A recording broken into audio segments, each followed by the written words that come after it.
प्रणाम। हम sir Yadav sir के गोड़ लगत नहीं। और ये हमारे आदि शक्ति के मालिक जिनके कंपनी पे कम से कम मेरा 25 गाना 100 मिलियन के आसपास है ना बाबा। 20 को गाना 100 मिलियन होगा, 4-5 गाना 300 मिलियन 200 मिलियन, इस सब हिसाब से बहुत सारे गाने हैं जो पहले ऐसी कंपनी होगी जिन पे मेरा सबसे ज्यादा 100 मिलियन गाना है।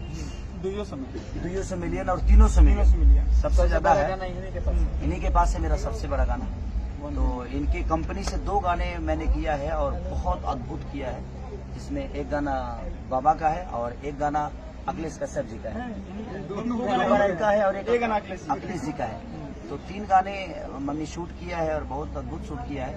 और कल ये मुझे स्कॉर्पियो गिफ्ट कर रहे हैं, तो आप लोग अपना प्यार और आशीर्वाद दीजिए कि कल स्कॉर्पियो गिफ्ट कर रहे हैं, परसों 10 दिन बाद फॉर्च्यूनर गिफ्ट करें।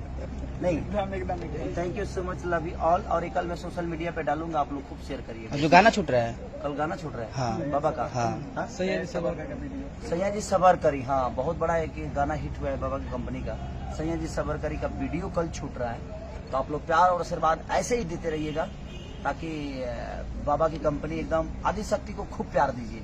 थोड़ा सा बीच में थोड़ा घबराए थे लेकिन अभी ठीक हो गए अभी ठीक हो गए हैं। तो आप लोग प्यार और आशीर्वाद अपना दीजिए ताकि बाबा का भी घर चले, आप सबका भी मनोरंजन होता रहे और हम सबका भी एक परिवार की तरह जिस तरह हम लोग संभाल के खेसारी को चलते हैं वैसे चलते रहे।